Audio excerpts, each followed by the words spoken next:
A prisoner on the run is recaptured about 3 hours after his escape. Boat owners worried about the cost of repairing the damage done by Hurricane Beryl. Management of the Crane Hotel thankful no one was hurt in a late-night fire. And in sports, CWI in search of 2 new lead selectors for their men's and women's teams. Broadcasting from our studios in the Pine St. Michael, this is CBC NewsNight, starting now. Good evening, I'm Pearson Bowen. A daring escape by a prisoner ended with his recapture in dramatic fashion. The incident occurred this morning when 31-year-old inmate Mario Austin, formerly of Blackman's Tenantry St. Joseph, had just arrived at the Queen Elizabeth Hospital on the prison bus. According to police, he was there to receive medical treatment. Our Lorna Jones picks up the story from there. According to police, it was around 9:45 when Mario Austin fled, while in the custody of officers from the Barbados Prison Service. A manhunt quickly ensued, involving the prison officers and members of the Barbados Police Service. They combed the surrounding areas in Bridgetown in search of the escapee. Police also put out a notice about the situation and Austin's picture, asking the public to be on the lookout for him. Close to 1 p.m., police issued a statement saying the prisoner had been recaptured. Lawmen said he was found hiding in a house at Commerce Street in the city. The woman who lives at the house recalled for CBC how she encountered the prisoner. This person standing up waiting from my place. That's who's you? Right? And he said, I just want a phone call. I'm not a bad person. I just want a phone call. My father's the police. And all my daughter telling me is don't panic. The woman said she asked the man to leave and then realized help was close by. My daughter stand up right here, and I could see the officers passing. My daughter calling him. And he said, you don't call nobody. Probably didn't realize he ain't here. And that's... When officers came over to nab Austin, the woman said she felt a sense of relief, knowing the inmate was once more in custody. Lorna Jones, CBC News. Meanwhile, a man is dead after a stabbing incident in a city community. Police say it occurred at 6:45 this morning at Kings Street. Reports are that there was an apparent altercation between 2 men, which resulted in 1 man being stabbed. The injured man was transported to Queen Elizabeth Hospital by private transport, but died while receiving medical treatment. Police investigations are ongoing. Leader of the opposition, Ralph Thorne, is suggesting that government revisit the country's bail laws. He is of the view that government amending legislation to stop murder accused from being granted bail would be a legal response to some of the spikes in serious crimes on the island. Mr. Thorne was addressing a press conference held at the office of the Leader of the Opposition today. Some 20 or so years ago, the question of bail was revolutionized in the law. Before, if you persons who were charged for murder could not get bail. You could not get bail. And the law was liberalized, I think, around 1998 or 2000, and they started allowing people to get bail for murder. And I'm sorry, that is where it started. You know that we have a lot of people walking around this country charged with 3 murders, 2 and 3 murders. So you may want to ask whether the government should revisit the issue of bail, whether the government needs to go back to Parliament and stop allowing people to get bail for murder. Some boat owners are still waiting for their damaged or sunken vessels to be pulled out of the waters at the Bridgetown Fisheries Complex, and even more are waiting to be told how much it will cost to repair their vessels following the passage of Category 4 Hurricane Beryl. The process of removing boats has been slow, as there's only 1 cradle available since the closure of the shallow draft 2 years ago. But one of Barbados' leading boat builders and fiberglass experts, Malcolm Thompson, says they need not worry. Rachel Agard caught up with Mr. Thompson at the Bridgetown Fisheries Complex today and filed this report. Some boat owners have expressed concerns about the availability of material and cost to repair their boats.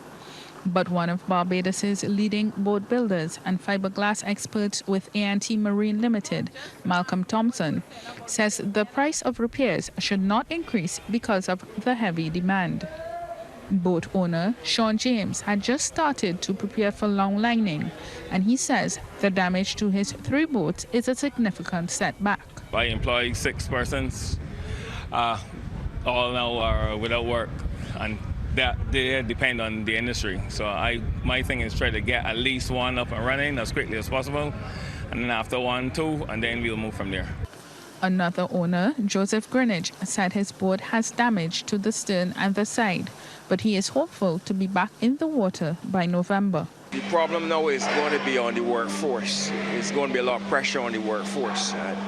They got limited fiberglass men, and even if you got to look at materials and that kind of stuff. So everybody going to be working at the same time, so it's going to put a lot of pressure on the workforce. And boat owner Teddy Rollins says he anticipates he will have to spend thousands of dollars in repairs to his $350,000 fiberglass ice boat. There's a shortage of fiberglass, and because of all the things that's going on now, it's pretty expensive for drummers. Fiberglass is like over $4,000 now for a drum, so you see what we're facing now. That's what it is. Mr. Thompson notes in most instances, repairs will be done on a first-come basis, but some people have been proactive and gotten ahead of the rush. With most things, once there's a demand, cost usually goes up, but the suppliers that I know, I don't think they'll be just shouting up costs just to make money. Additionally, the marine surveyor with M&M Marine Limited says a closer look needs to be given to the vessels and the level of damage sustained to determine which ones are worked on first. We got to look at the triage system. Worst case scenario out first, followed by the lesser case, and then the vessels that are not sustained much damage, then they are last, because we know the vessels that have not sustained much damage, those will be the first to be repaired and back into action. Mr. Thompson suggests that fisheries officials now engage all the marine surveyors on island to fully assess damage to the vessels going forward. Rachel Agard, CBC News. The local catamaran family has pooled their time and resources to deliver supplies to the Grenadine Islands devastated by Hurricane Beryl. This morning, representatives of various catamaran operators were busy receiving and packing donations at the Shallow Draft. Spokesperson and Chief Executive Officer of the Foster and Ince Group, Martin Ince, says the idea was only conceptualized yesterday, but everyone worked quickly to make the drive a reality. He says they'll be making several trips to deliver items requested by the National Emergency Management Organization in St. Vincent. The first boat will leave tomorrow morning. Then we have another 2 boats that will leave on Saturday, and then we will mobilize from there depending on the quantity of items that we get this morning. Already items started to arrive from yesterday, so they're really actually being stored in another area over here. So what we will do is we will then sift through those items so that we can take a sampling of each. So, the immediate needs are, water, canned foods, hygiene products, batteries, torches. So what we will do is ensure we have a cross-section of items, and then the second boat going down will take another cross-section. So we're in touch with NEMO, and they have given us the immediate needs.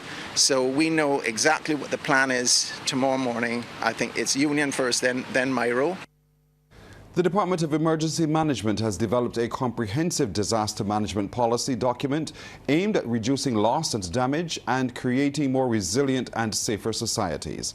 This policy, which was approved by Cabinet, ensures there is a strategic direction to keeping people safe and making communities more resilient to disaster and climate-related risks and impacts. Minister of Home Affairs and Information, Wilfred Abrams, has lauded the DEM for the initiative.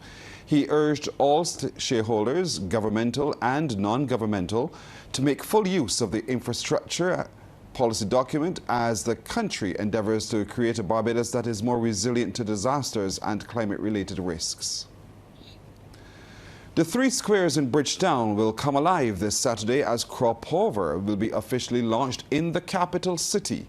The Digicel ceremonial delivery of the last canes and 50th anniversary tent were shifted to Golden Square Freedom Park, Independence Square and National Heroes Square after the National Botanical Gardens was deemed too wet following recent rains from a tropical wave and Hurricane Beryl. Chief Executive Officer of the National Cultural Foundation, Carol Roberts, made the disclosure this morning in Golden Square Freedom Park as workmen were busy preparing. So where we're standing, Golden Square, will be the site of our Culture Village. This is where you will have all of the demonstrations, all of the cultural heritage components. In Independence Square, that's where you will have the performances by the land ship. That's where you can see the finals of the school's Potter and Wari competition. And later on in the evening, that will be the jumping happening venue for the anniversary Calypso tent. And then the official ceremony will take place in National Heroes Square. The wet conditions have also forced the NCF to find a new venue for Sunday's Scotiabank Junior Monarchs semi-finals. That event had also been slated for the National Botanical Gardens, and we're taking that under the massive marquee tent at the University of the West Indies Cave Hill campus. The contestants have not missed a beat. They've continued to rehearse, they've continued to work with the mentors that we've assigned to them, and all systems are go for that semi-final on Sunday. Now, this is going to be a big one because we had two Junior Monarch tents. The first one was practically sold out. The second one was completely sold out. So there is a buzz about these young Calypsonians, and remember, they're doing both traditional Calypso and soca. We'll take a break here, but coming up we'll hear from the Crane Resorts management about the damage done by a late-night fire. Management of the Crane Beach Hotel and Resort is tonight lauding the prompt action of on-site security personnel and fire officials in containing a blaze which broke out at the luxury resort close to midnight. Owner and managing director of the hotel, Paul Doyle, who spoke to CBC News, was thankful that the fire damage was restricted to one apartment in a block which contained about 20 rooms. He says adjacent rooms to that apartment received water and smoke damage. Mr. Doyle was also happy that no one was hurt. One of our apartments, like not the whole building, an apartment in one of the buildings, it caught fire and nobody was hurt, and that apartment is very much destroyed with a little bit of peripheral damage in some of the other adjoining rooms, but just more smoke, water damage from the fire, when they spray water in because it was an upper floor. It leaks down to rooms below. But so basically the fire damage itself is 99% in one apartment. Although saddened at the loss suffered, Mr. Doyle expressed relief that this happened during his low visitor period as well as at the back end of the T20 Cricket World Cup, where occupancy at the luxurious hotel was not at its peak. He says all occupants were able to be safely relocated. June, July, it's off-season, so we were able to find accommodation, I think. Because we had to empty the entire building, and it was at night, I think, some of the people ended up staying at Sam Lord's, just down the street from us now, recently opened. And the rest we found accommodation at Crane. 90% of people with disabilities remain unemployed, and a call is being made for them to have more job opportunities. It's coming from National Disabilities Advocate Janelle Odell, who's visually impaired and a consultant with the Ministry of People Empowerment and Elder Affairs. She says employers must not disregard those with disabilities, as they too have much to offer. Ms. Odell notes that while some steps have been taken, more needs to be done. 90% of persons with disabilities are unemployed. So that says a whole lot. So every 10 persons with disabilities do not have a job and do not have their own income, which means that we are left to depend on either the government or our family members. And that stems also from the fact that persons with disabilities, traditionally, we do not have the same access to equal and equitable education. So one thing that we have to look getting right now is inclusive and equitable education, where persons with disabilities can have the same access to the same education system, so we can have the same access to employment, and that will open a lot more doors. Director of the National Disabilities Unit, John Hollingsworth, says an intense public awareness campaign needs to be undertaken as government cannot do it alone. He says efforts are not going as quickly as they would like, but they will continue with their advocacy. Additionally, Mr. Hollingsworth says those with disabilities and children need to be included in the planning of projects and programs so their needs are also addressed. We still have these archaic ideas out there where some employers may believe that some work is beyond the capacity of persons with disabilities. They may have to make some adjustments in order to accommodate them, but it is not necessarily beyond the work of persons with disabilities. As it relates to the built environment, we are seeking to encourage, through moral suasion, persons within the private sector and others, some public entities as well, to make the accommodation more accessible to persons with disabilities. Meanwhile, Chairman of the National Advisory Committee on Disabilities, Edmund Hinkson, says he is hopeful that by year's end, the national policy on disabilities and draft legislation on the rights of persons with disabilities will be passed. He says similar to accommodations made during COVID-19, the same can be done to facilitate those with disabilities and reduce insensitivity across the board.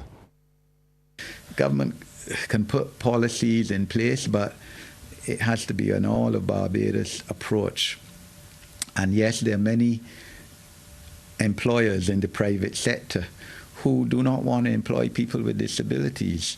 They may get through the door in an accepted interview based on their CV, well qualified, can do the job. But then when a lot of persons who are on interviewing panels see that they have maybe immobility, don't want to employ them.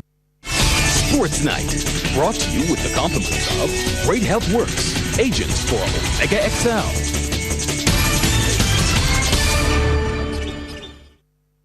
It's Sports Night time, and we're joined this evening by Mark Seal. Mark, good evening to you. Very good evening, Pearson. Evening to everyone. The Barbados Cricket Association and Signia Globe Financial Inc. have formed a major 3-year partnership ahead of the upcoming CWI Regional 50 Over and 2-day tournaments set for August 11th to September 3rd in Trinidad and Tobago. The top brass of the BCA, including President Conde Regley and also of Signia Globe Financial Inc., were present to announce the deal. This morning, during that media conference at Kensington Oval, the Barbados 14-member squad was also announced. West Indies under 19 batsman Joshua Dorn is expected to be named as captain following ratification from the BCA Youth Committee. Now, the CEO of Signia, Paul Ashby, says the company is happy to support the development of junior cricket in Barbados. This has actually been a very exciting time for us because we get to participate in the lives and the development of some youngsters and some young males in our community and who are actually very dedicated. I've been to a couple of games on Saturdays and I can see their desire to do well. And I think that the efforts that they put in now will redound to their success in life overall. Even if they don't make it on the cricket field, there are many other careers that we think that they can have the opportunity to participate in. And the BCA's board director, Pedro Graves, also extended gratitude to Signia Globe for the partnership. The Business Report, brought to you with the compliments of Republic Bank. We're the one for you. In business tonight, Caribbean petroleum giant Sol is spreading its wings. It comes as Sol ends its license agreement with ExxonMobil for the distribution of Esso-branded fuels through its network in Barbados. Trevor Thorpe explains. The change for Sol means that 9 more outlets will bear its name. The company says the move reflects Sol's commitment to meeting and exceeding the needs of the automotive market and providing only the best fuels to drivers in Barbados. In thanking the Esso customers for their patronage and loyalty over the years, Sol says they are committed to delivering an enhanced experience through their branded network of stations and the Sol Extend fuel and other high-quality products and services. Sol Barbados General Manager Roger Bryan, while inviting the Esso customers to discover the benefits of the Sol Xtend fuel, expects them to be pleased with its reliability and efficiency. Backed by rigorous testing, research and development, the new Sol Xtend fuel is designed to give drivers more miles and less engine maintenance. The addition of the former Esso branded stations brings the number of Sol stations in Barbados to 23. Trevor Thorpe for the Business Report. The issue of cash versus accrual accounting is an important one for public financial management. The assertion from President of the International Federation of Accountants, Asma Resmuki, as she addressed the 41st Annual Conference of the Institute of Chartered Accountants of the Caribbean. Discussing the topic Towards the Future, a Global Perspective, she said it should be a priority for decision makers in both the public and private sectors. Accrual accounting is known to increase transparency, accountability, and credibility in public finances. And this means better information reaches decision makers in the public sector. And obviously, better decisions lead to better outcomes in the management of public resources and the delivery of public services. Ms. Resmuki said the transition to accrual accounting never happens in isolation, as it requires strong leadership and political will. The power of this tool in assisting public sector entities along their journey lies in the practical examples provided with each of the main topics. It is an intuitive, instructive, and most importantly, free tool. Time now for that second look at sports. Here is Mark again. Starting with football, $17,000 was raised for the Wellington Street fire victims via a celebrity all-star charity football match at the Wildy Turf. This was organized by Dirty Hicks 246 and Deontay's Exquisite Lighting. CBC's Anmar Goodrich Boyce reports. A bumper crowd at the Wildy Turf for a good cause. It's celebrity all-star football action for the Wellington Street fire victims. First match, Warriors in red taking on Titans. Warriors attacking on the right flank, cross into the box, and that's a delicate touch from Ciara Blackman. 1-0. Warriors were on top. Here, entertainer Swaggy had a one-on-one and listen to the crowd. Just imagine if that had gone in. The Warriors got their second goal on this occasion. Komani Cummins skips away and is into the box. And even with his speed, England fast bowler Joffer Archer was a spectator as this flies into the back of the net. 2-0. Titans had an immediate response when Jesse T produced this spectacular shot. Video game stuff, folks. EA Sports to the game. 2-1. The score. The equalizer came in the second half. Lovely cross to Master Torney, and it's a neat finish. Look at the celebrations. This is memorable, to say the least. Titans took the lead when Archer and Thorney linked up with Joe Moore Herwood, who curled this one into the top corner. Brilliant. 3-2 now. This was the ultimate turnaround for the Titans. Nice drive into the box, and he finds Joffer Archer, who looks like Marcus Rashford. I mean, they both play for England, and it's hard to tell the difference. Titans scored 2 more for good measure as it ended. Titans 6, Warriors 2.